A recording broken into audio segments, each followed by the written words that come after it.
a couple more minutes.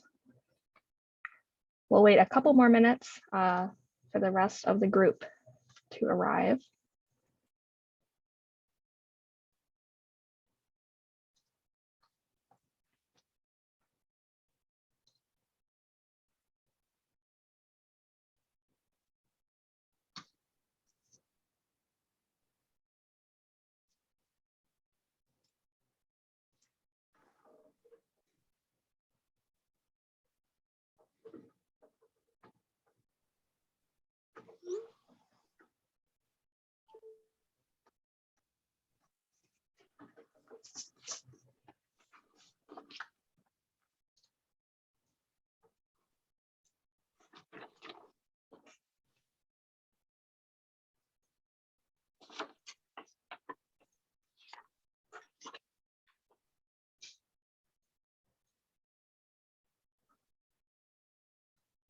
Kristen, is Chris Foss coming too?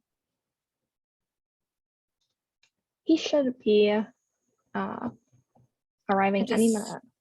I just texted him and said, please remember.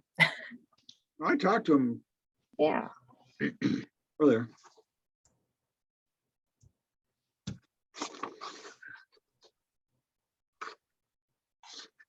All right, we'll wait one more minute and then we'll get started.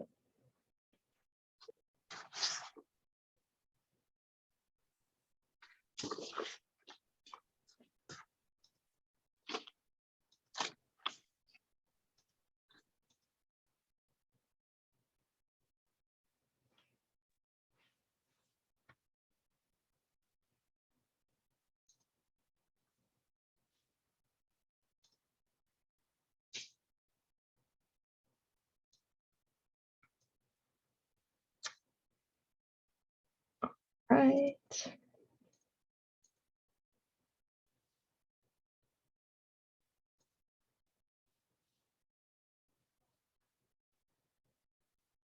All right, we'll get started, but I'll keep an eye on attendees if anybody else arrives.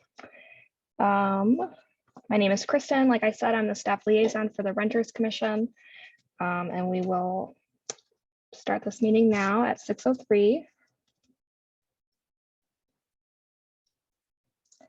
And then we'll do a roll call. We have Commissioner Chen, Commissioner Welch. Oh, let's see. And just a reminder that because we are remote, when you tell us you're here, also let us know where you're calling from. Oh, perfect. So let's start over. We'll do Commissioner Chen and then let us know where you're attending the meeting from. Oh, yes, you're telling me I'm attending the meeting from home. I'm at home today. Are you located in Ann Arbor? Yes, I'm in downtown Ann Arbor. Do you need my address? Nope, just state the city or township or wherever you're attending from. So that's perfect.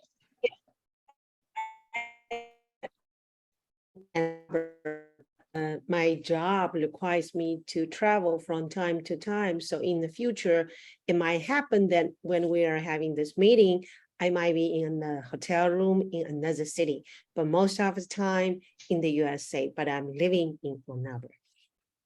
Okay, perfect. Thank you. Thank you. Commissioner Welch.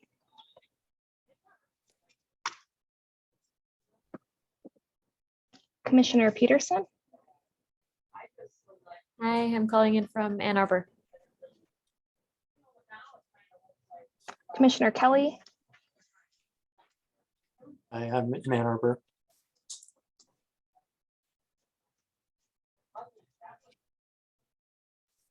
Commissioner Mukherjee.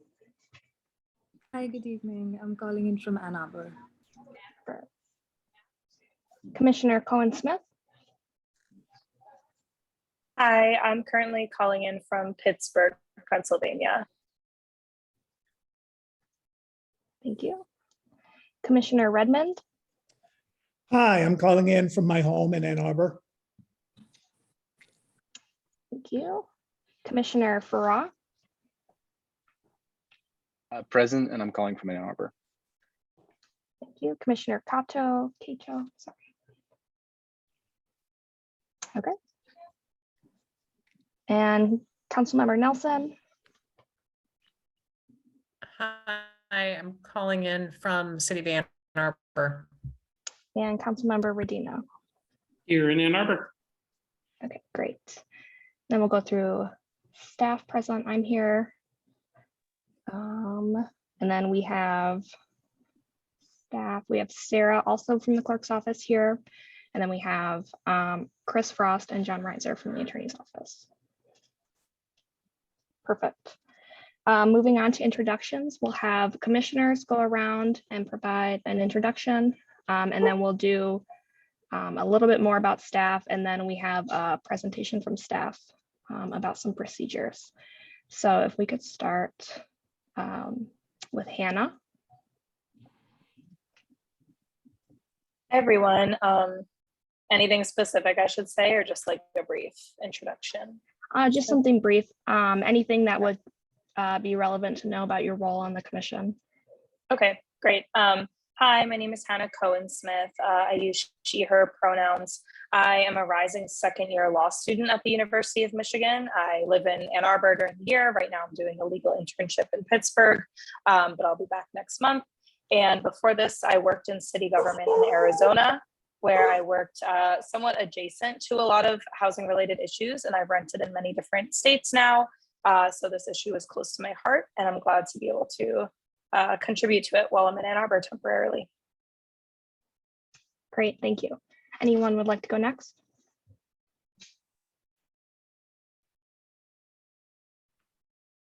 All right, Gail Rosen. Will you go next? I am an attorney with University of Michigan Student Legal Services, and I handle housing issues and have been doing that for quite some time now. Thank you. Let's see. Any volunteers to go next? I can go next. My Great. name's Patrick Kelly. I'm a public health professional working at the University of Michigan. I've been a renter in Ann Arbor since 2008.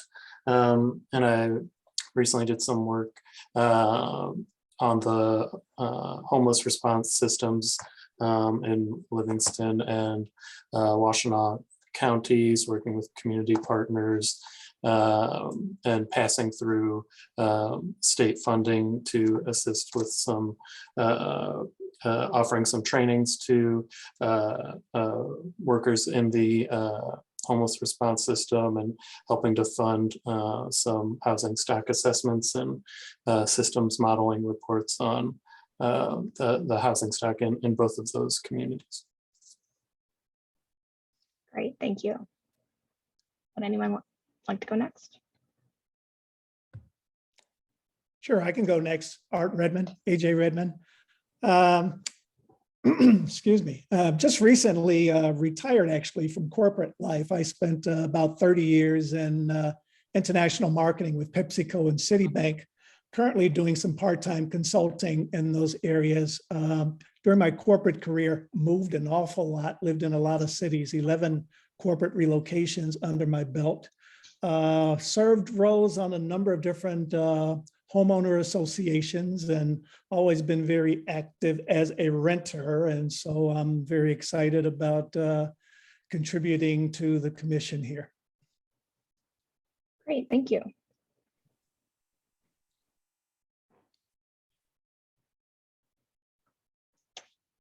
Let's see, Commissioner Peterson.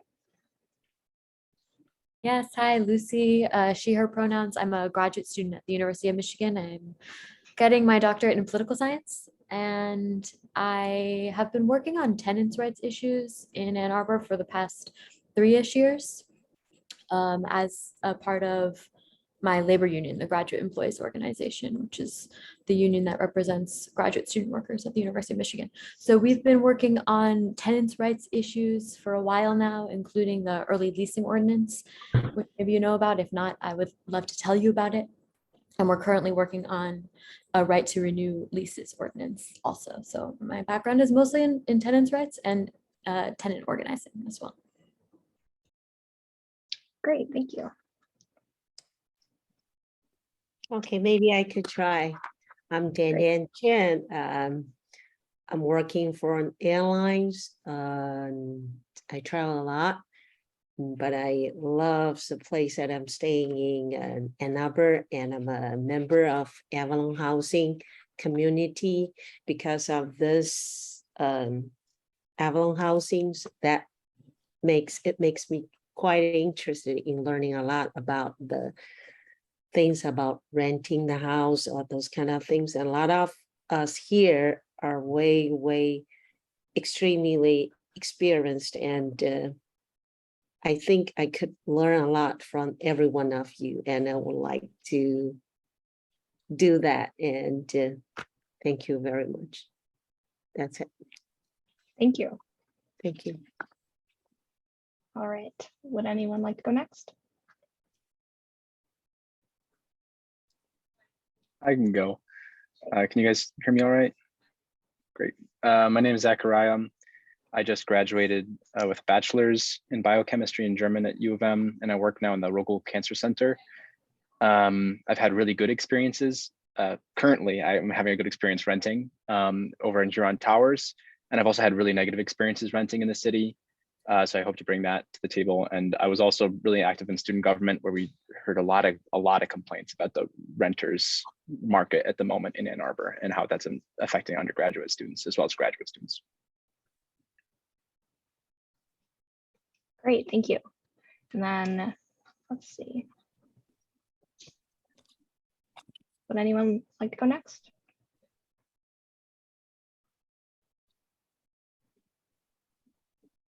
If you're looking for staff introductions, good Great. evening. My name is John Reiser.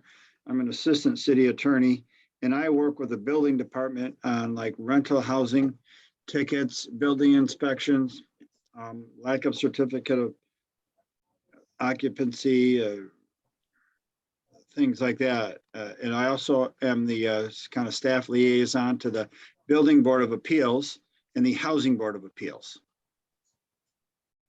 And I've been with the city about 2 years. Thank you.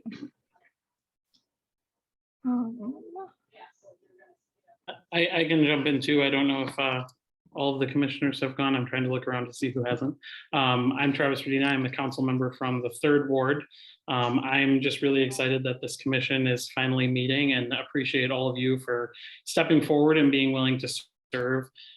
This is something that I talked about for quite some time, and I'm glad that we were able to get it through council with the support of my colleagues. And so I think there is a lot of work to do ahead of us for the city. And I am just really excited knowing that renters are now going to have a much bigger voice in helping to determine our policy moving forward.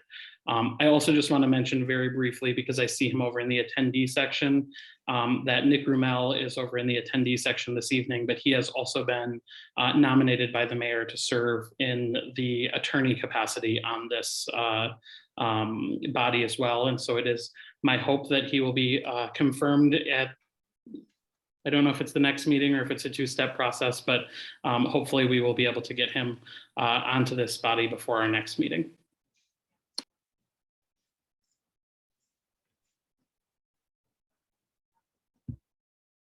I'll introduce myself next, if that's okay. So I'm Elizabeth Nelson, and I'm on City Council representing Ward 4. I worked closely with Central Student Government and Graduate Employees Organization on the early leasing ordinance, and I'm really passionate about hearing residents when they identify problems in our community. So I needed to actually be educated about the rental market in Ann Arbor. I have a little bit of background in tenants' rights issues because 25 years ago, I guess, when I was in law school, the volunteer work that I did was with a tenant advocacy project in Baltimore. And so I was working with tenants who were living in substandard conditions in sort of slums of an inner city in Baltimore. And I had a really clear window into the disparity in power between landlords and tenants in Baltimore. And so when I was educated about what this looks like, what that power imbalance looks like in Ann Arbor, I was very eager to wrestle with this particular issue. And I'm also very excited about the opportunities for this commission to make recommendations for policy to council from.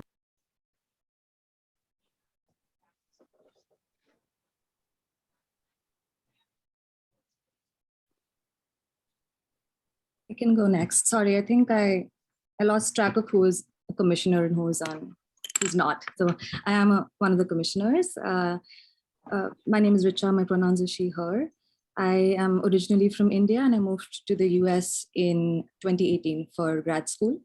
And I moved specifically to Ann Arbor in 2020 in the middle of the pandemic. So it's certainly been, I'd say mostly a negative experience renting here. The first apartment was unaffordable, like spending definitely like way above 30% of my income on rent. And also I moved at a time like in October or so when there wasn't much available anyway. I was also unaware of a lot of clauses that are specific to Ann Arbor. I haven't seen them in any other cities that I've lived in. I know Lucy mentioned the early leasing ordinance. That was something that's a little peculiar, and thankfully it's been updated. It was updated last year and now things are a little better. But there's still some issues around quality of housing that I'm seeing. My current apartment is certainly not much better, though it's at least affordable. Yeah, I think through interactions with other tenant organizers here, I have become more aware of my rights and just the range of demands that I could place. I feel like the bar is very, very low at this point for what tenants are offered in Ann Arbor. There are things like public transit, etc., as well, that I'm sure we will talk about as we have these meetings. So yeah, there's just a lot of research to be done, a lot more that we could ask for here, and so I'm really looking forward to working with everyone. Thank you. Sarah. Hello, everybody. My name is Sarah Lanise. My pronouns are she, her. I am the Boards and Commissions Coordinator for the City of Ann Arbor, as well as the FOIA Coordinator. I really want to just thank everybody for being here today, and definitely thank everybody for your patience. I know that this was a long time coming, and I'm really, really glad that we got it rolling, and I hope nothing for the best for everybody.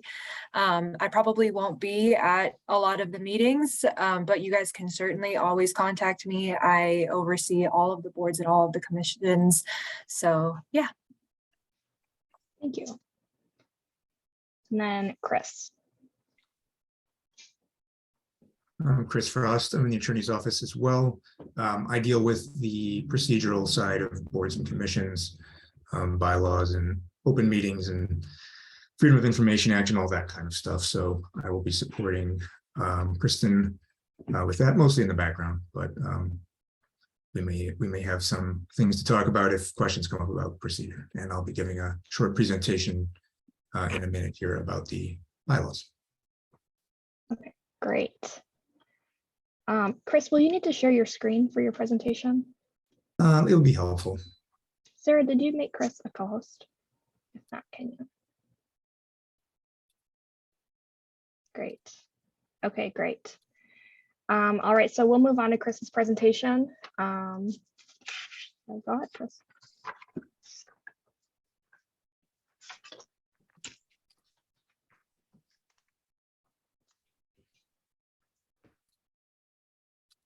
Okay. So I don't know if any of you have been on boards or commissions before, or city boards and commissions, but every city board and commission has a relatively standardized set of bylaws. So I'll just go through these quickly. Most of it should be common sense, but they are handy to refer to for various things. Starting with the Article 3 here in the purpose, objectives and duties, that's pretty much copied straight from the resolution that created you. Good to take a look at that and the resolution from council.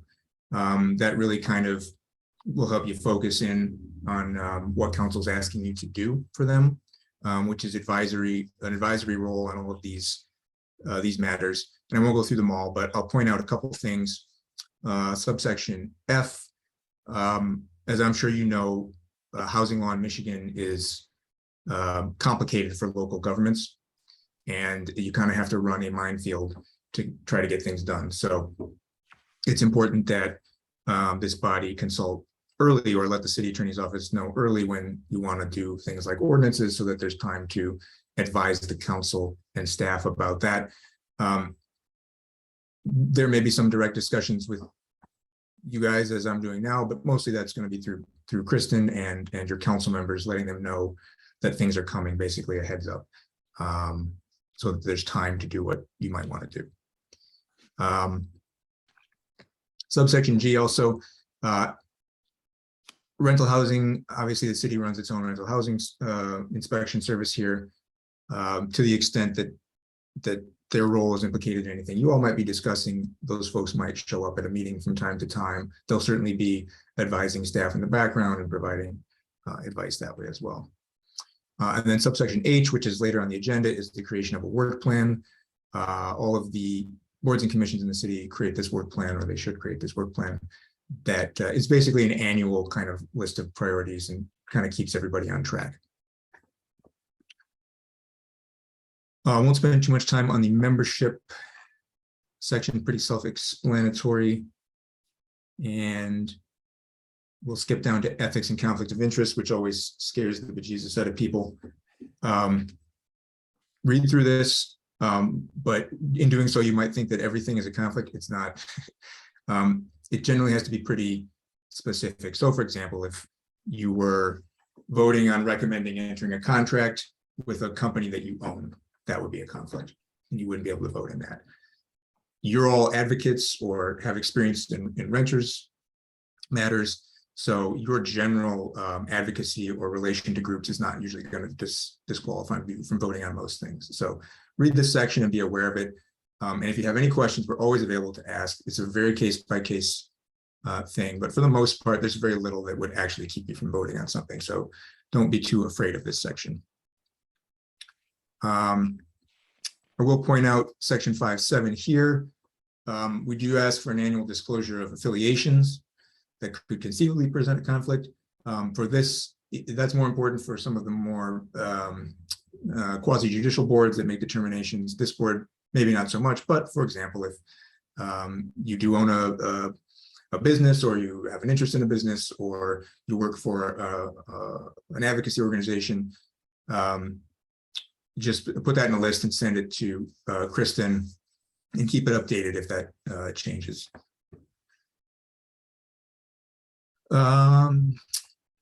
Section 5.10 also point out, go through Kristen for things.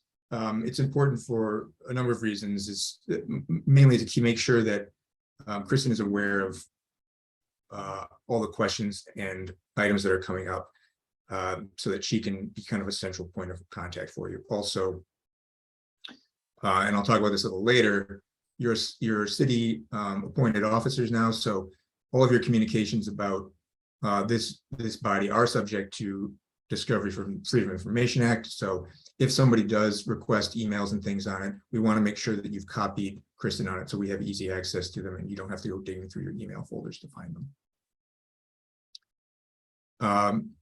I'll point out section 5.11 as well, which basically says be nice to each other. As you might imagine, a lot of the provisions in these bylaws are in response to things that have gone horribly wrong in the past. So be kind. And as Bill and Ted said, be excellent to each other. Officers, we're going to elect a chair pro tem today. The chair's role is really kind of administrative, and doesn't really have any particular power or anything. So when we do elect that chair pro tem, someone who has experience is probably, it's probably advisable to have that person act as the temporary chair until you get to elect somebody. But you don't need to worry about having too much experience in this. Kristen's got a lot of experience with boards and commissions, and she can guide officers through anything that comes up. The meeting section just talks about when and how you hold your meetings. So I won't spend too much time on that. Again, it's all pretty self-explanatory. It also talks about public notice. and compliance with the Open Meetings Act, which is required by a council resolution that we keep these meetings open to the public. Which means you're going to have public comment available at every meeting, and we're going to have to make sure that the meetings are properly noticed ahead of time. So even for special meetings, you need at least 18 hours, and we ask for 48 hours notice so that we can get that posted. The agenda section here is a kind of standard agenda. Many boards and commissions choose to modify this going forward depending on their particular role. I would wait probably for a year and see how it goes and see what you might want to change. But this works for a lot of bodies as it is in standard. And then committees and work groups. The distinction between a committee and a work group is important to the extent that a committee is a kind of a formally constituted subgroup, and they also, per the council resolution, have to notice their meetings and have public comment, and it's just an extra step to go through. Usually it's not necessary. Usually that work can be done by 2 or 3 commission members outside of the group. So for example, if 2 or 3 have an interest on a particular ordinance or something, and they say, yeah, we'll go work on this together and bring it back to the body for them to discuss, that's fine. And that's usually the way most work is done in, outside of the public meetings. But sometimes there may be cause to have a more public-facing committee, particularly if you're getting a lot of public comment on something, or for some reason wanted to have it be more public-facing. And then the last parts are mostly miscellaneous. Robert's rules, I don't know if anybody's been on a body that uses Robert's rules before. It's like 700 pages, and it's an absolute nightmare for a small body like this. It really was designed for large assemblies, like the Shriners and things like that. So we use it as a guide, but for the most part, we use a common sense system of parliamentary procedure here. Basically, just make sure everybody gets a chance to be heard and that the meeting proceeds in an efficient manner. And I did also include a handout on parliamentary procedure that I sent with a packet of materials, so you can review that if you want and ask me any questions about it. These bylaws are semi-regularly updated. They're meant to be looked at once a year by you all to see if anything needs to be changed. Like I say, it's mostly standard provisions, so not much should be, but every once in a while we do updates to the standard form, and so you may see some sort of standard updates come through as well. And then the last piece, your staff member is going to be Kristen currently. So like I say, make sure everything goes through her, that she's copied on all communications. And I'll segue that into the FOIA guidance, which I also provided to you, and Open Meetings Act. The main thrust of the Open Meetings Act is that you need to have all your deliberations and decisions in a public meeting. That doesn't mean that a subquorum of you can't talk offline. So the work groups example I gave before is an example of that. But you want to be careful that you don't end up getting everybody involved in a discussion on email, for example, with like a reply to all. That could be a violation of the Open Meetings Act. So if you do want to communicate with the group outside of a public meeting, I suggest you email. So if you want to, for example, provide them information, say, here's something I think we all should look at, go ahead and provide that to Kristen and ask her to distribute it, and she can do that for you. And that way we don't get into an issue with the Open Meetings Act. FOIA is pretty straightforward as well. Anything related to this commission that you're emailing about the commission business specifically, would be subject to being turned over under FOIA. If you have any question about what that is, and I know a lot of you would have personal communications that are sort of related to the things that the commission talks about, but aren't specifically about business that's before the commission, those things wouldn't be included. But I know it can be hard to determine sometimes. So if you do get a request and you have a question, we're here to help on that as well. So that's all I have on that. do you have any questions for me on the bylaws or Open Meetings Act or FOIA right now? If not, I'm always available through Kristen as well. Seeing none, I will let the meeting proceed to the more interesting stuff. Sorry, I think a couple of us have our hands up. Oh, now I see the hands. Okay, go ahead, Travis. I have two questions. One is on, can you go a little bit more in detail? I think one of the OMA challenges that I've maybe seen with a couple of other commissions that can get confusing is kind of the round robin concept, and make sure that folks aren't doing that either. And then as a follow-up conversation to kind of the FOIA aspect, I know that some of my commissions have access to city emails.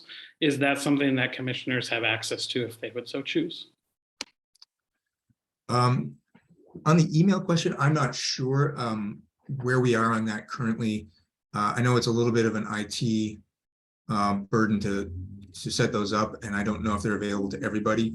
If you do have concerns about that, you could always set up a separate account that's only for Renters Commission business. I know it's a little bit clunky to do that, but that would be one way to keep it very simple. But I'll get an answer on whether city emails are available. I think for most boards and commissions, they use their own. I'm emails. actually working on that right now with other boards and commissions, so I can get you an answer later on, Sam or Dina. And then on the round robin question, what that means is essentially if you think of yourself as the hub of a wheel and all of the other commissioners are kind of spokes on that wheel, if you talk to a group of 3 about something, that's fine. It wouldn't be an OMA violation. If you then turn around and in a different forum talk to another 3 people, all of those 6 people now have that information, and that could be a constructive discussion. So it's the same with emails too, if you're forwarding emails and things like that. So what you want to just avoid having everybody be part of a constructive discussion, if that makes sense. And again, the best way to do that is to send things to Kristen, and or if you're in a work group, make sure that you keep that work group kind of siloed off from the rest of the folks until you get back to the public meeting. And I know that it's not the most efficient way to do business, but unfortunately, that is the price of transparency, and it's just something you have to work around when you're working on in a public body. Councilmember Nelson. Thank you. I actually had a question about the membership section of the bylaws. Yeah. I think it was 2019, council passed a resolution. Well, it was going to be required, but then it was amended at the table to make it optional. The idea of boards and commissions like this one is leadership, but prior to the mayor's nomination, this is the process that exists in the Commission on Disabilities Issues. I don't have the language handy. I didn't, well, right, I don't have the language handy, but there is language that could be added. I'm wondering if this would be an appropriate time to discuss adding that language. It doesn't change anything around who's empowered to make the nominations. It just establishes sort of an extra set of eyes that would be looking at applications and making recommendations. Yeah, sorry, you cut out a little bit there. I think you were talking about the group that's to kind of review potential applicants. Yes. The way it works on the Commission on Disabilities Issues is there's a is it already in here? Yeah, so section 4.8 is that section of, sorry, I hope that's big enough. Is that section of code. So yeah. Oh, perfect. Excellent. Never mind. All right. Excellent. Yep, and that Super. can also be a work group. It doesn't have to be a full committee. It's just a couple, 3 people. to Yep. kind of go through. So, Gotcha. All right. Thanks. anything else? Chris, you mentioned that you had, it sounded like sent this material out in advance, but I don't believe I received any of that material. Is that the case, or is this planned to go out after today's meeting? Let Kristen. So all of the materials that Chris provided were linked in the agenda that I sent out last weekend. But I should have included that you kind of have to click the blue link and then it opens to another I see. screen. So sorry about that, but that's where all of any PDFs or other attachments that go with the agenda, that's where they'll be for future meetings. Thank you. Yeah. And as staff can attest, I fell victim to the same thing this morning when I asked if they had sent out the model bylaws. So it's not just a new commissioner thing. And the bylaws will be up for approval at the next meeting. So if you have, excuse me, if you have any questions after reviewing it, I'll be available at that meeting as well.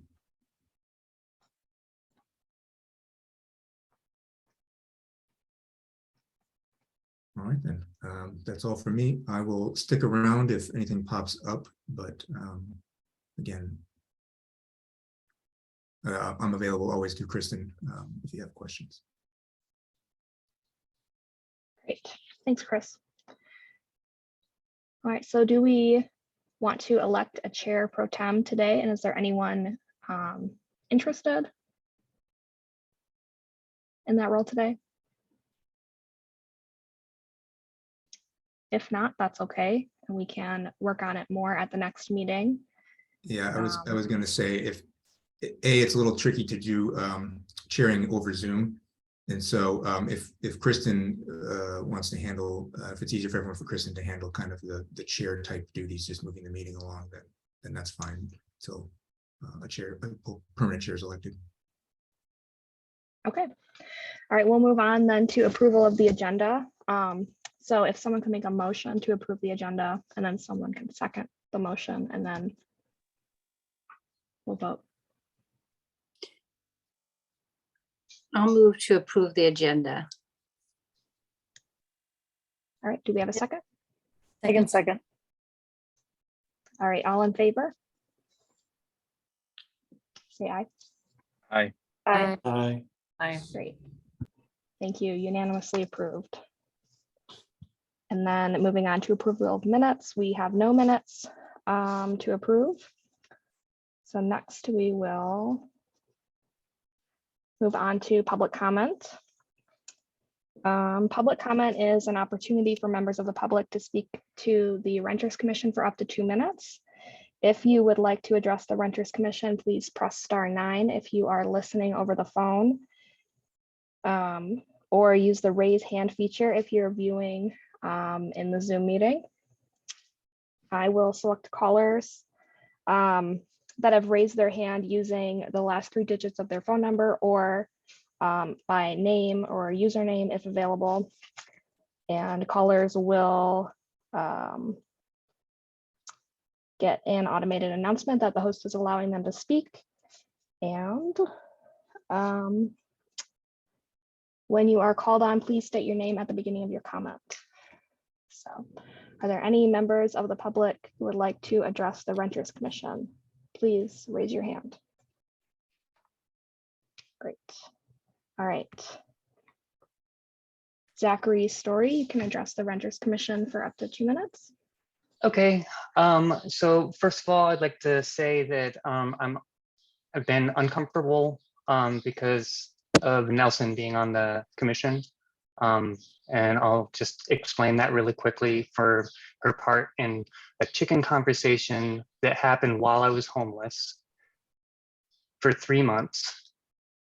She's talking about low-income chickens, comparing poor people to chickens in the midst of a national housing crisis. Now, since I only have 2 minutes, not the regular 3 minutes, I want to get into stuff that renters will care about. I just avoided a lawsuit with my landlord. I was just about to sue them over shit that's happened. I want to know from the city what kind of penalties landlords have when they decide not to pull a permit for a water heater. And then when the city inspection comes and finds that there's no permit pulled for a water heater, in addition to combustible items next to the water heater, the smoke alarm in the laundry room is not working. And I had to put in a maintenance request over the past year when I went to get my clothes out of the machine down there, and the whole room was filled with smoke. Now I know why the smoke alarm didn't come out. Okay, so now I didn't know about those things because it's the landlord's responsibility to tell the and I think that that's wrong, and that the simple thing that the city could do is send out postcards about everything that landlords failed on the inspections, and to tell the tenants what the penalties were, because the landlords are just eating these penalties if they're only nominal. And now 30 seconds. how many? 30 seconds. So I was about to get into a discrimination lawsuit with my landlord because of discrimination from proof of income.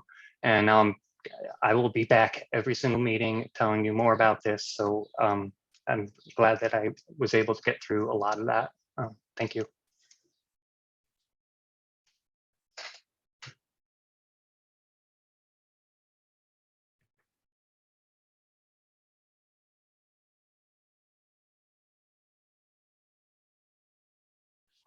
Kristen, muted if you were speaking. Thank you. If anyone else would like to address the Renters Commission, please raise your hand.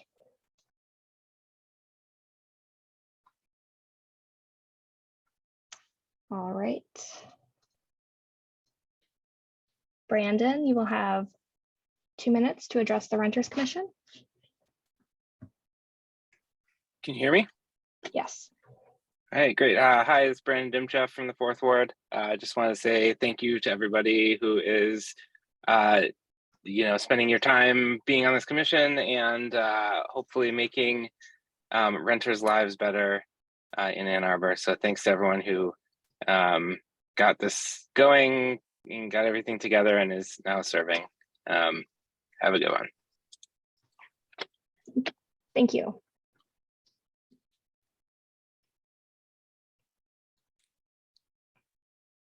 All right, if there are any other attendees who would like to address the Renters Commission, please raise your hand.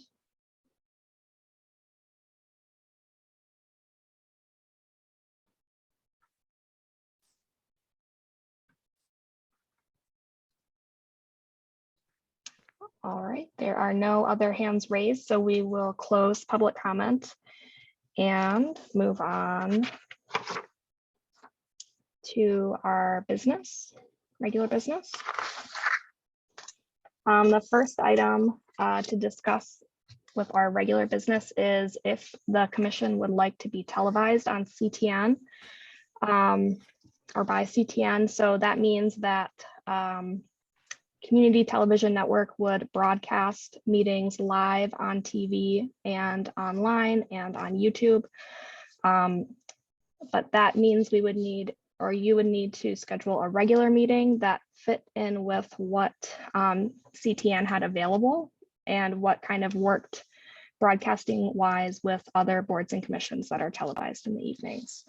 And to be televised, the commission needs to request from the city administrator. So we would have to discuss that today and then kind of have a unanimous, yes, we would like to be televised. And then I would work with staff to try to get that started for you.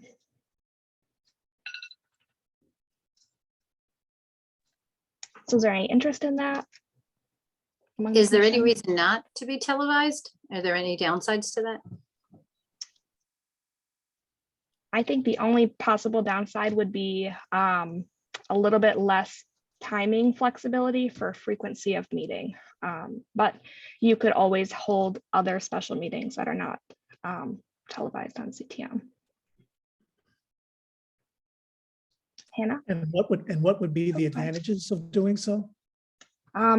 Folks would be able to watch on TV. So like right now they could be at home watching at 6:45 kind of live. We also would have it streamed live on YouTube. With Zoom like this, the way we are now, this meeting is recorded and it will be provided to CTN and they will post it online at a later date. So we'll get posted to the city's website and also to the city's YouTube channel and be available to the public that way. But it just wouldn't be live. Hannah? Is Or there an Commissioner Smith? option to be live on YouTube, but not have the TV time constraints, like to just stream through YouTube? That's a good question. We can find out more about that. I think the city requires CTN staff to handle the YouTube account, but we can look into if that's possible. Perhaps it takes a little bit less staff resources to just do YouTube and not do the full thing, but I'm not sure, but I can find out. Councilmember Redina. Thanks. I'll just kind of share what I have shared with staff previously, which is that, I think Councilmember Nelson and I can attest that the renters issues have been of particular interest to the community recently. And I think that there is definitely a huge value in having kind of a more accessible live meeting for people to be able to access and participate in as easily as possible. So I do think it would be helpful to do that, although, as Kristen mentioned, there's certainly our options in terms of scheduling a standing meeting are much more limited. And so I don't know if it's helpful to folks to learn kind of what those dates are and kind of make a decision from there if we can have a consensus. But I certainly think that there is value to the community in having these meetings accessible through CTN.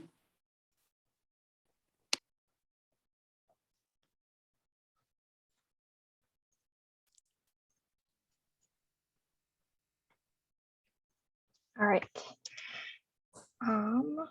Can I quickly add? Yeah, go ahead. I just want to echo what Councilmember Redina said, and I think it's really important that we have this televised. Renters are already excluded from city politics for a variety of reasons. This time is really good. A lot of us are here, so that suggests that maybe this time will work. I don't know if that's one of the available slots, but whatever we can do to make this body more accessible to renters themselves who don't have a large voice in city politics. Many of them aren't even registered voters. A lot of them don't even know what ward they live in. This could be a really good place to start activating renters in public engagement. So if that's possible for us, I would strongly advocate having it televised.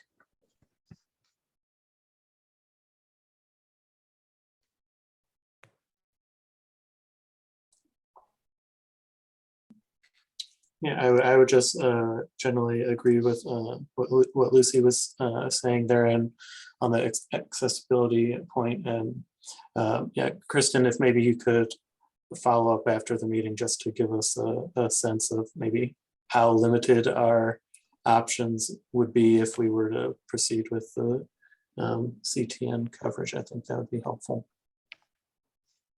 Great, I can do that.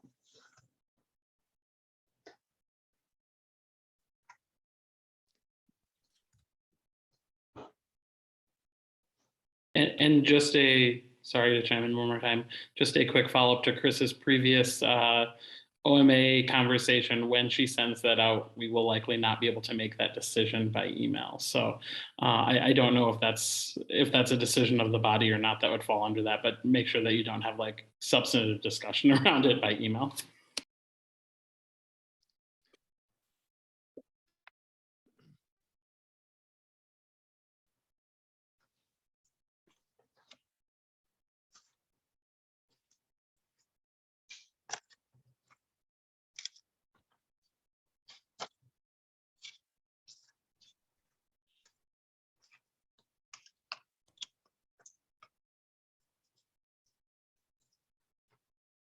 All right, so it's sounding like the commission would like to pursue having meetings televised. Is that accurate? Cool, unanimous nods. Yes. All right, so I will check in with staff and follow up with you guys about it as soon as I have some more information about it. So the next step would be staff putting the request in with the city administrator and the city administrator granting it. And then kind of in the meantime, I'll try to find out from CTN kind of firmly what their availability is. I'll also send out a doodle poll to this group to learn more about your availability, to see if maybe if CTN has some kind of later afternoon days or daytime times, if that's something possible. So, all right, anything else on this topic? Okay, so we'll move on to discussing the work plan a little bit, which Chris did introduce. So attached with the agenda are 2 examples of work plans that other city commissions completed. There is a Transportation Commission work plan, as well as a Planning Commission work plan. And then I also included a little worksheet that might be helpful for you to work on individually, or you can work on it as a group at a future meeting, kind of in whatever format you would like to start identifying some priorities, some specific priorities based on kind of the council direction for this group. So is there any discussion on that?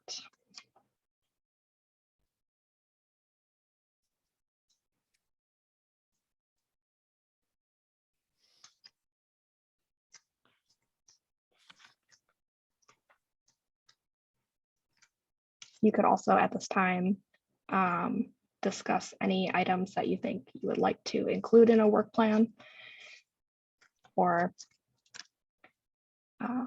make known to the commission.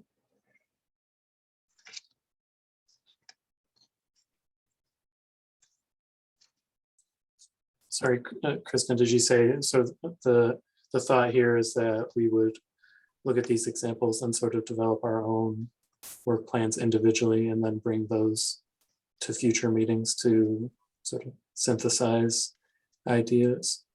Yeah, absolutely, you can, or if you'd like to kind of talk about it as a group now, that's fine too.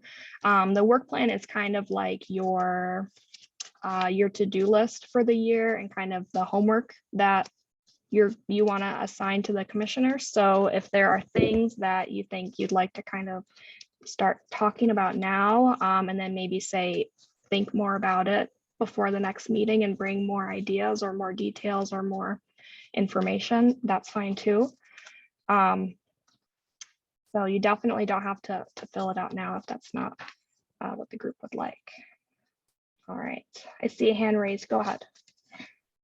Yeah, so just to clarify, we could be discussing some of the projects we would want to eventually get to throughout the year right now. Okay, great.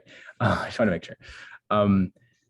So I guess I know I had sent out that email. In the future, I will send it to you, Kristen, first, so you could just disseminate that. But I did include the do not reply all.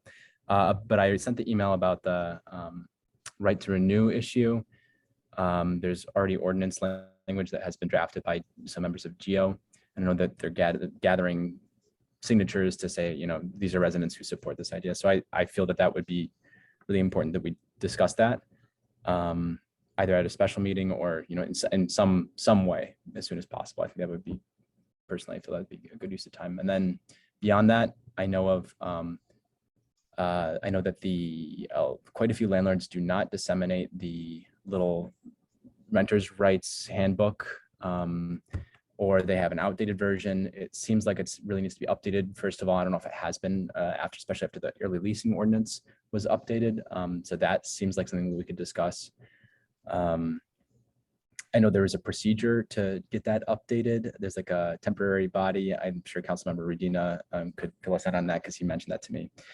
And then that's the second thing. And then the third thing is that I was planning on trying to get like a better idea of what these rental unit inspections are like, and was hoping to reach out and maybe tag along with some of the inspectors on a day. If anyone's interested, that might be where I could report back perhaps to the commission about that, because I think it'd be good to know what that process is like.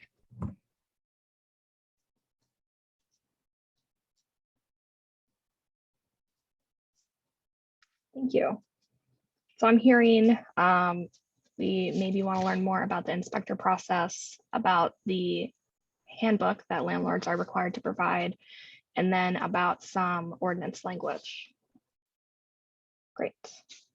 All right, Councilmember Nelson. I think Hannah actually had her hand up before me. Oh, sorry, go ahead. Thanks. I can also let the council members go first if you were responding to Zachariah. No? Okay. Okay, I was going to reiterate, I'm also interested in learning more about inspections, and when I'm in Ann Arbor, I would be interested in going on them as well. Second, I know this is an ongoing effort. We saw the form about people who have been violating the early leasing ordinance, but that is something that I hear from students all the time, just like, oh, we don't want to complain about this right now. So I'd love to hear updates from the city, because I know that's being worked on, how to deal with those violations. I'd love to learn more.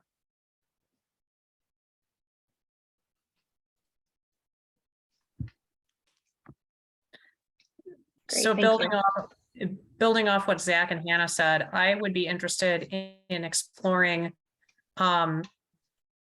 whatever we can produce as a public facing webpage on the city site, either identifying complaints that have been founded or identifying landlords that have violations that have been substantiated. I am a strong proponent of making this kind of information public facing. I think that would be worthwhile. I brought this up a while ago, and there was some discussion around like a complaint that doesn't really result in anything or is resolved before at any rate. This is a conversation I think worth having. Oh shoot, I lost my train of thought. There was another idea that I had. Shoot. The other thing that I think that this commission should talk about is the use of waiting lists and deposits on waiting lists. This was explained to me by a landlord, and I was very alarmed when I understood, or at least as it was explained to me, it sounded like if you had a place on a waiting list, you had paid to have a place on a waiting list. That deposit was lost. That waiting list deposit was lost if you couldn't take the apartment, even if the landlord was then going to rent the apartment to someone else. As far as I'm concerned, like that is absolutely outrageous. The idea of like keeping a deposit when you haven't even, this landlord has suffered no loss, they're just going to rent it to somebody else like that. We need to talk about that. I actually had a conversation with Dana Nessel at an event a number of weeks ago about that. I am very interested in understanding how the city can put a stop to that, because that is not good.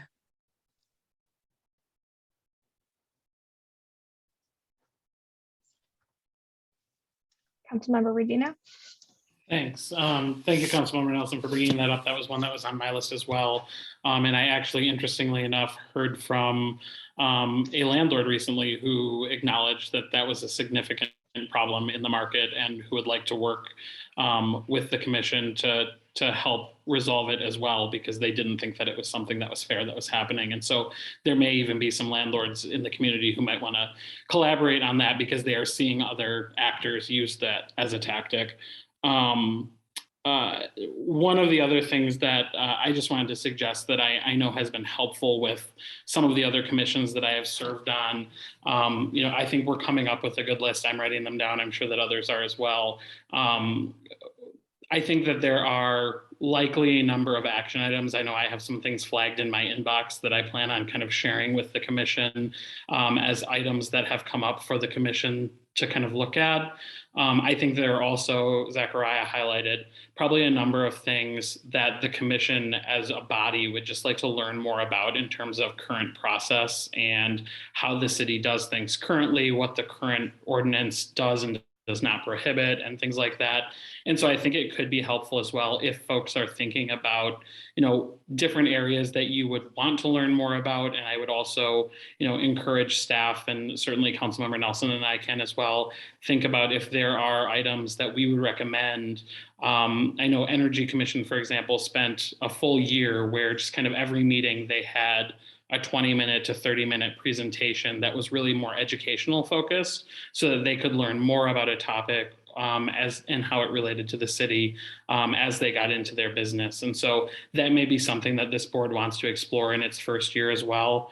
And then I think somebody else mentioned this already, but I think evaluation of the ELO and how it is currently working and not working. And, I think we'll be coming up on year one of it being implemented. And maybe after having a full year of data and information at our hands, it might be helpful for this body to take a look and say, what is working, what's not working, what are the places we need to fix, if there are places we need to fix and tweak.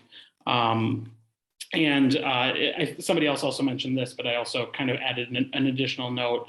I believe that we are updating our city website, and so there may be an opportunity to kind of better center some of those tenant resources and complaint forms and things like that, so that they are easily accessible. I know that even I can sometimes struggle to find them on our city website, and so I would echo Councilmember Nelson's concern that I think we need to make it as easily accessible for tenants to find and to be able to make use of not only the resources that are available to them to know their rights, things like that, but also to have access to the form and to be able to advocate for themselves and to bring it to our attention as a body when there is a problem, so that this body is also aware when there are consistent patterns that we are noticing as being problematic and might need to be resolved by ordinance or policy change.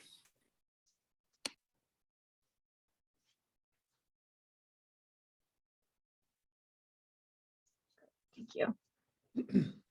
All right. Commissioner Rosen, I think your hand was next. Thanks. I just wanted to add a little bit to what Councilmember Radina had suggested in terms of, and Councilmember Nelson, in terms of fees for holding deposits and being on waiting lists. I think there's a lot of fees that landlords charge: administrative fees, subleasing fees, transfer fees, that would be great to look into as well. So, I mean, just kind of the general fee issue. And in addition to having easy access to complaint forms, I don't know if we have or can consider some sort of timeline for when complaints will be responded to, what the timeline is for responding to a complaint that's sent to the city. Another issue, which I'm not even sure how to say it, but it's just that, the prices of the rent is skyrocketing in Ann Arbor. I mean, I'm seeing more and more students that can't afford to live in Ann Arbor. I don't know how we tackle that issue, but that would certainly be something that I'd like to look into and see what, if anything, can be done about that. Another issue, again, and maybe this is just an education component, but really addressing issues related to the Fair Housing Act. We see a lot of, I see a lot of people who are being denied accommodations and based on disability, and they just don't know what to do about it. And it's preventing them from moving into places that would otherwise be accessible to them. So whether that's just educating all of us in the community or trying to address that somehow, that's something I'd like to talk about. And then another issue is whether or not, as we talked about the rental inspections and the requirement for certificates of compliance for landlords before they rent.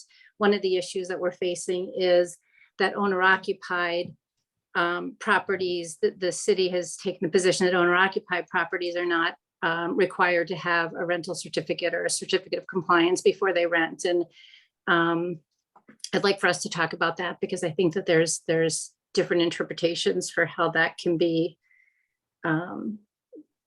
considered. So I think that's it for me for now. Thank you.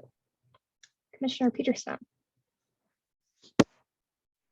Yeah, I think a lot of these issues are really important. I hope that we can talk about them. I also hope that we can get our agenda from renters themselves. I think one of our first projects should be having town halls, doing some kind of analysis of what's going on in the city from the perspectives of renters. As I was saying before, there's a serious barriers to entry to participating in city politics. These people's voices have not been made central. So part of our work, I mean, Gail knows a lot because she's in student legal services, but I think for most of us, it's personal experience and then, you know, whatever projects we've worked on.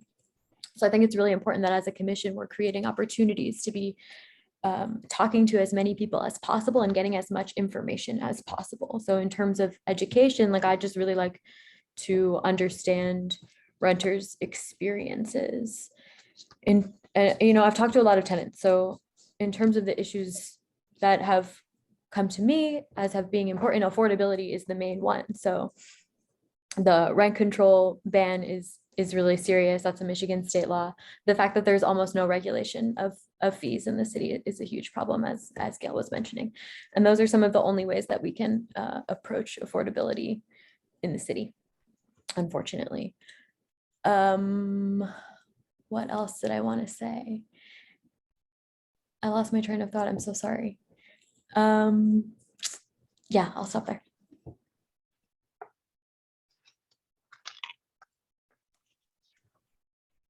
Go ahead. Okay. Thank you.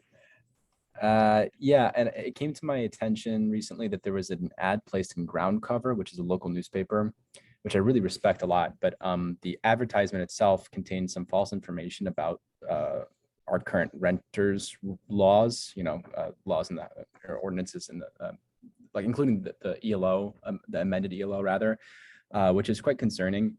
They got the timeline completely incorrect about the early leasing ordinance, stating that renters only have 2 months to find an apartment now, which is just false. And that is concerning that somebody has enough money to take out an advertisement containing false information about our laws in our city. And on top of that, they also supply some pretty misleading information about 8 to 0 initiatives, which I found dismaying.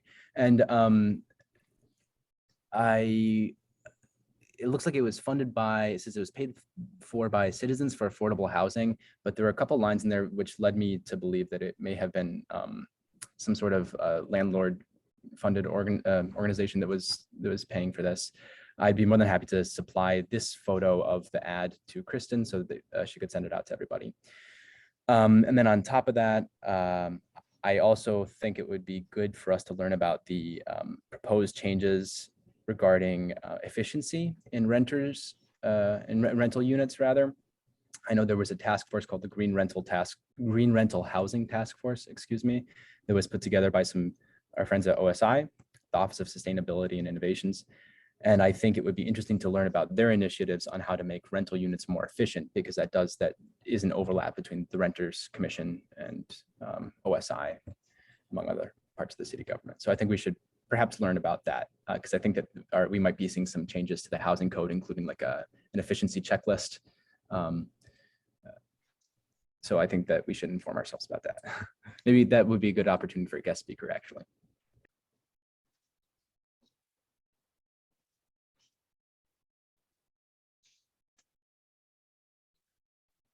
I can go next. So I think there were a few points that people have already raised, which I agree with. I think it was Council Member Nelson who had mentioned, or maybe I misunderstood, but when we talk about violations that tenants need to report, there's an issue of all of these complaint forms and the process is not being very accessible or easy to navigate. So definitely making those as easy for tenants to access as possible, maybe as proactively as we can. I think Zachary mentioned during his public comment as well that, it's the city, because landlords are not going to give us this information. We know that there will be a friendly employee of the landlords who would be available to us if we have some kinds of maintenance issues and so on, but they're not really looking out for us. So certainly making this as easy to navigate as possible for tenants is helpful. I think this is what Council Member Nelson had mentioned, maybe making this information as public as possible, because especially like larger landlords don't seem to have any deterrents in their way. They just have a lot of money. They can print ads. It could be misinformation, just misleading stuff. They start they pressure their current tenants all the time. They're harassing future tenants through application fees and so on. Again, we've seen a lot of these efforts or push for transparency comes from tenants. I think New York has like a website called justfix.nyc, which I think it's like a private initiative that people have taken on. It's not a city-led thing, but they've tried to simplify the process of filing complaints, challenging any eviction notices and so on. So these are things that will not come from landlords. They will have to come from the city, or in some way, just some resources being allocated towards bridging the gap between these administrative processes and what tenants require needs to be done.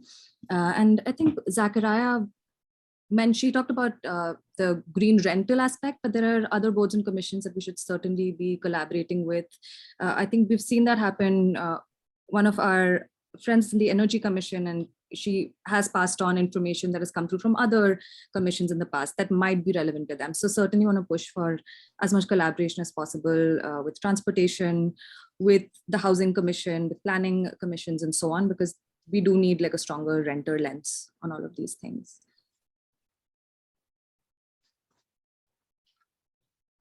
Thank you. Commissioner Peterson.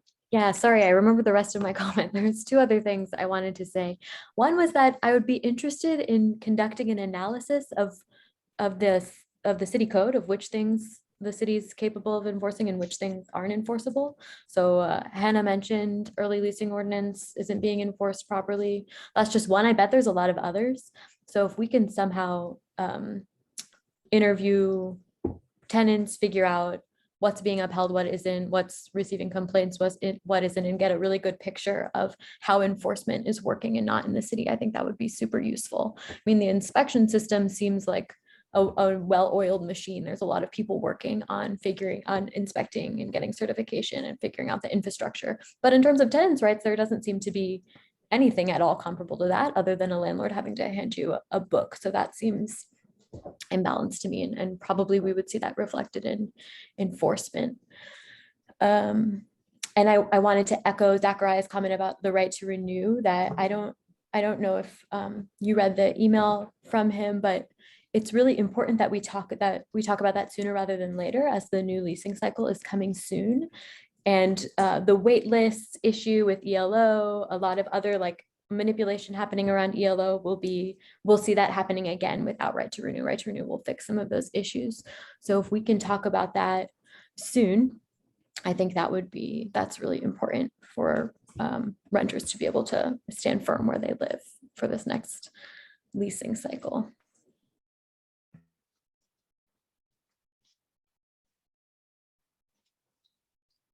Thank you.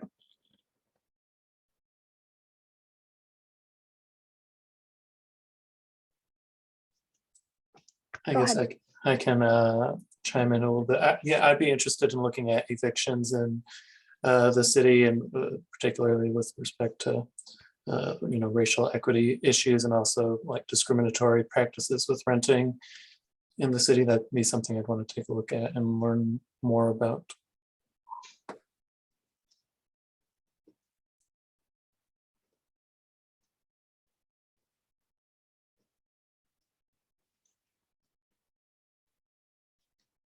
Thanks.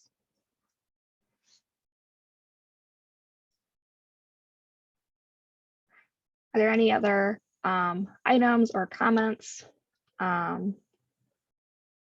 the list?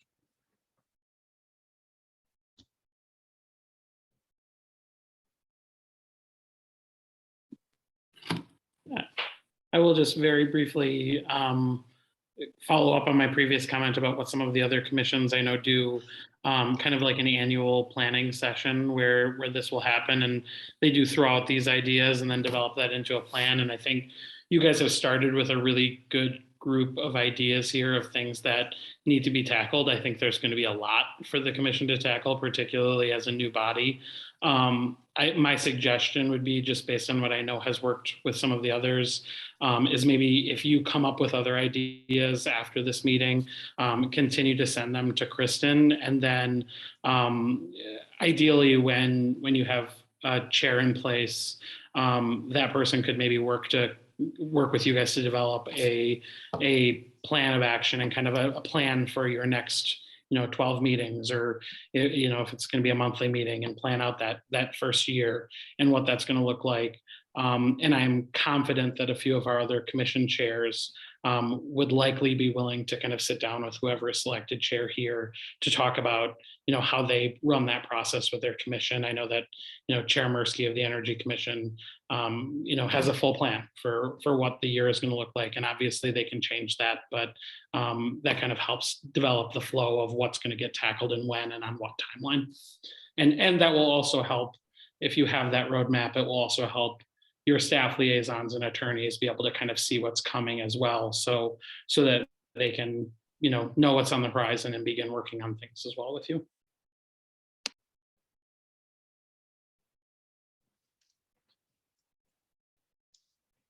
Great, thank you. Commissioner Smith.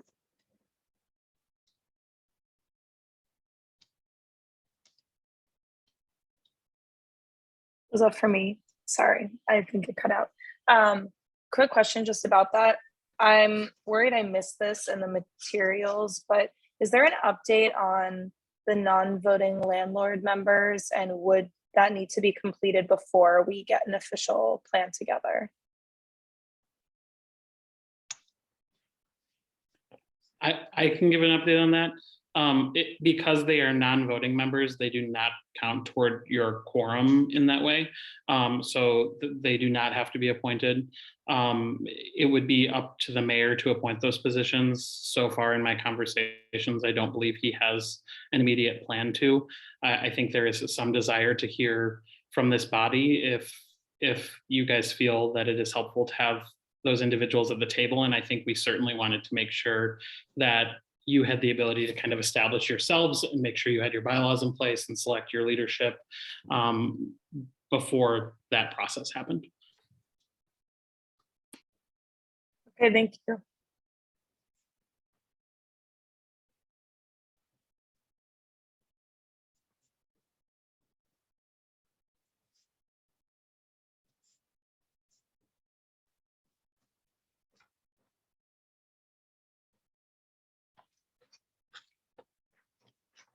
All right, if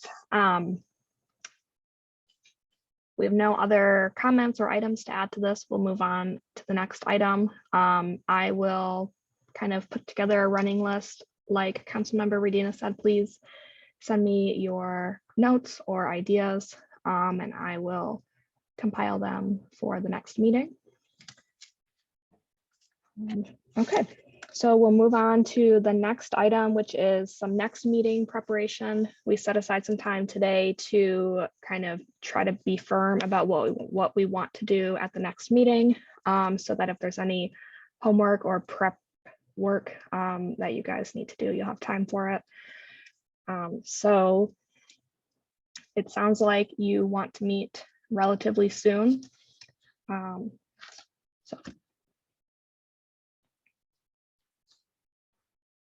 I suspect that there would be broad agreement on the fact that we need to talk about right to renew sooner rather than later. It's now the appropriate time to put that on the agenda for the next meeting. Yeah, perfect. Is there other interest in discussing that at the next meeting? Okay. I do think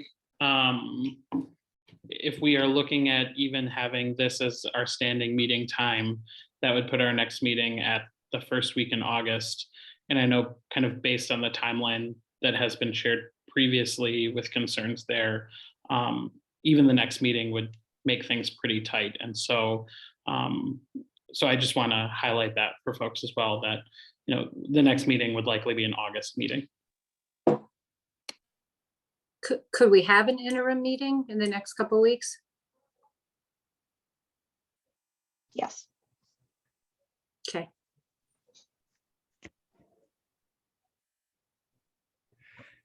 I just wanted to point out that I think some council members have expressed that they would like us to weigh in on the right to renew before that ordinance comes before council. And if we are to do that,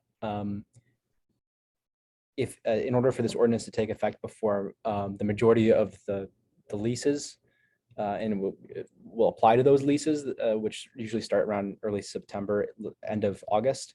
We would have, the council would have to vote on this right to renew by their August 15th meeting.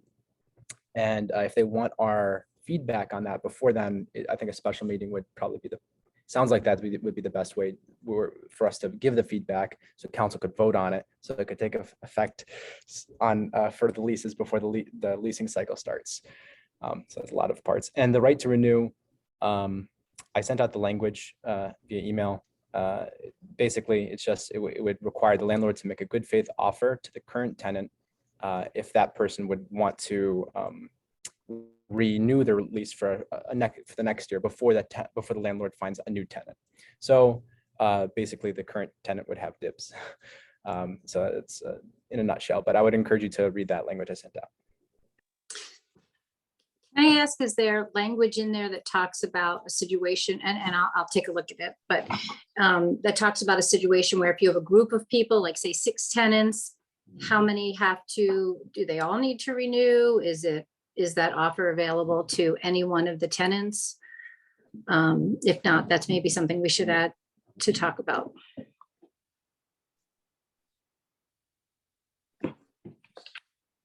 I'm not sure. I'll take a look right now. Thank you. That's a good point. I'll look as well too.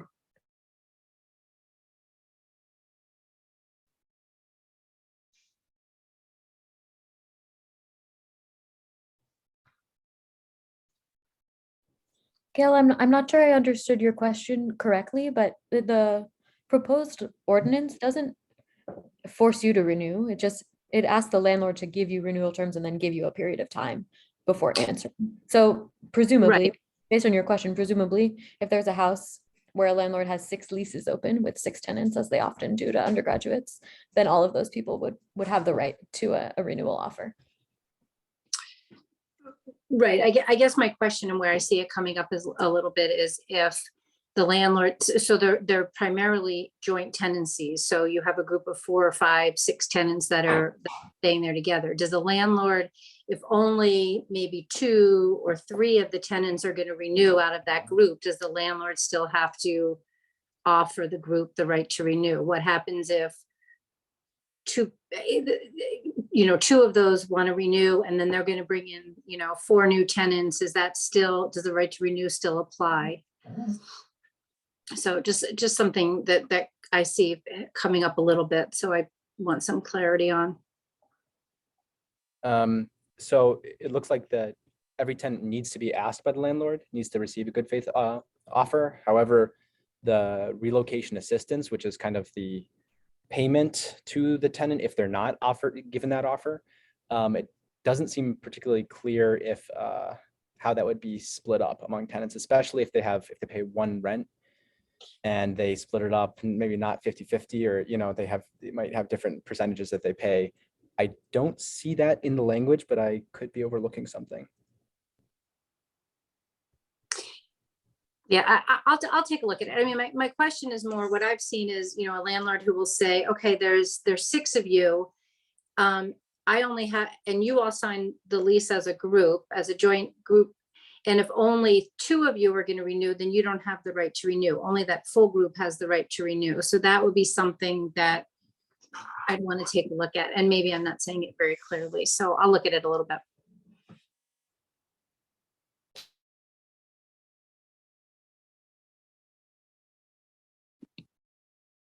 Kristen, do we, if the body would like to set a special meeting before our next meeting, is that something we need to vote on a date specific tonight? Or is that something the body could vote to do, and then you could work with commissioners to find a date in the next couple of weeks?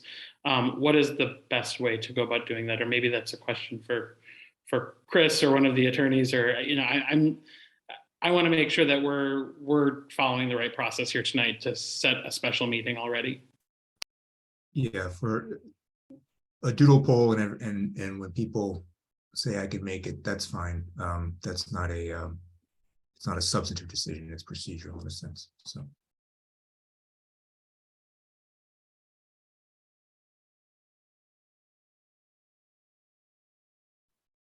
sounds like you do want to meet before the first Thursday of August. So yeah, I will send out a doodle poll, and then we will just have to allow enough time for staff scheduling and public noticing. So I think most likely third week of this month, or possibly a little bit earlier or later. So I'll send out the poll after this. Thank you. All right. Any other specific items that you would like on the agenda for the next meeting, or that you would like to work on in the meantime? Oh, do we have a hand?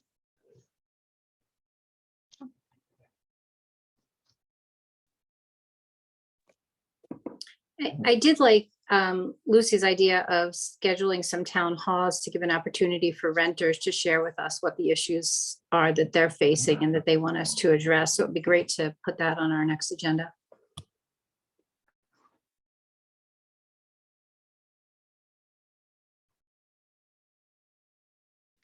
Do you mean to have a like a public comment type of item on your next agenda, or discuss maybe scheduling those? Or I meant discuss kind of the best way to schedule those, you know, Gotcha. what should be our plan to do that.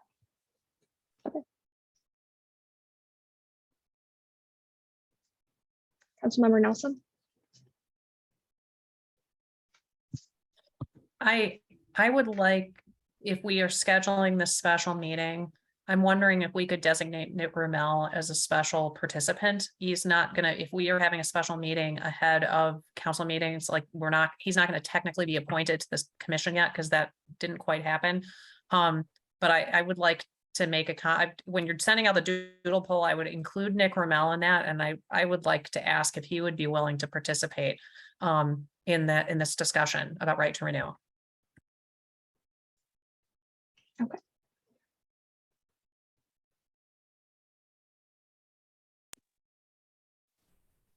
I was actually going to echo that as well. I know that Nick had a hand in working with Geo in developing that language. And so even including him as a presenter, or however we would have to go about doing that, so that he can fully participate in the meeting, even if he has not yet been confirmed, I think would be really helpful.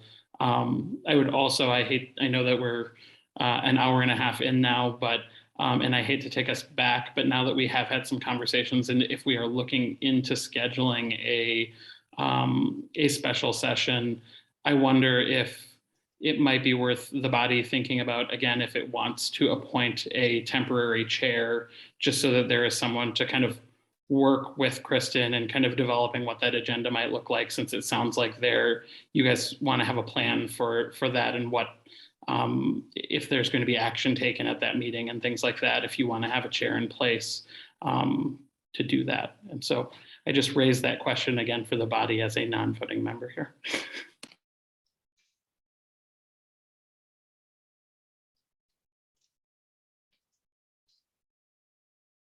Are there any commissioners who have an interest in coordinating the agenda for the next meeting and working on that?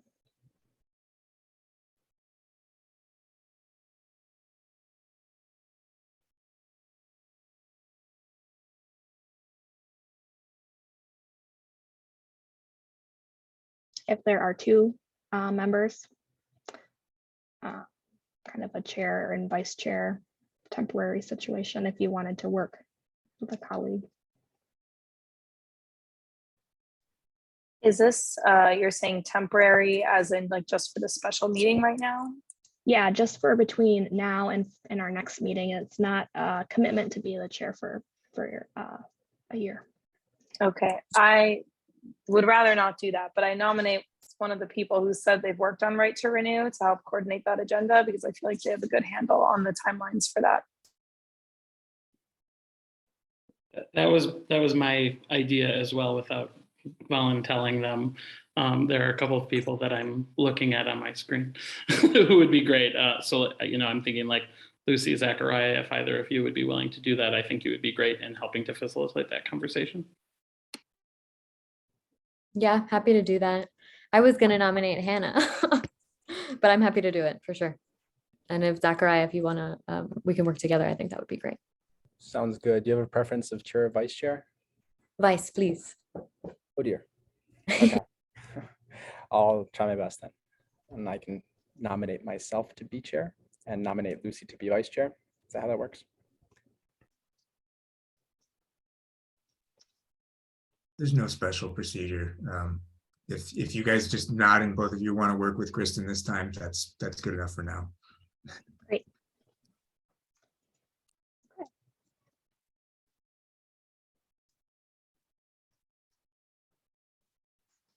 All right, so I will be in communication with both of you in advance of our next meeting. Are there any other items that you want to bring up now before we move on to the next item on the agenda, which is communications, and we don't have any, which would be followed by adjournment. So are there any final thoughts or ideas before we move on?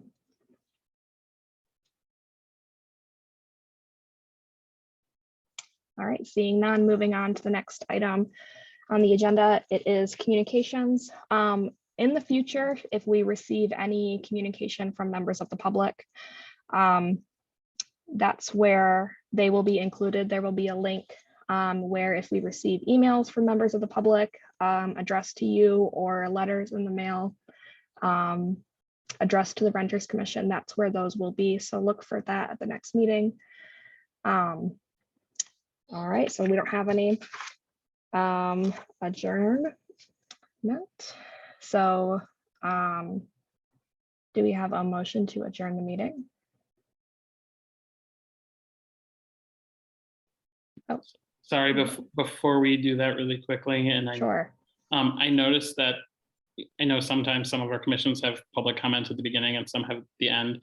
I noticed that Nick Ramel has his hand up, and since we were talking about him at the next meeting participating, I wonder if we might grant him the ability to speak quickly. Yes, so I think if public comment is at the chair's discretion. So if you are fine with that, I can definitely allow them to speak. Okay.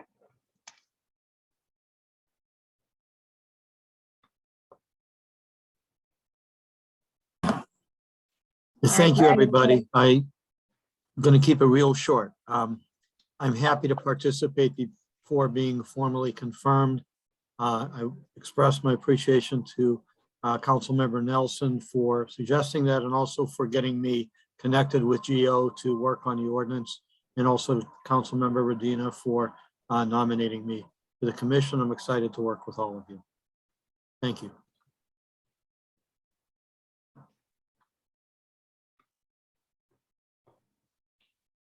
Thank you.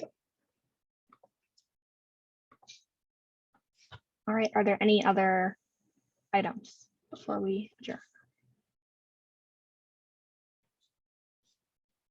Okay, do we have a motion to adjourn the meeting? I motion to adjourn this meeting. Great, do we have a second? Seconded. Okay, great. All in favor? Say aye. Aye. Aye. Aye. Okay, great. Unanimously adjourned at 7:34 p.m. I will be emailing about scheduling future meetings. Thank you, Kristen. Thank you, Kristen. Take care. Thank you. Thank you. Thanks to everyone. Great to meet you all. Nice to meet you. Likewise. Bye.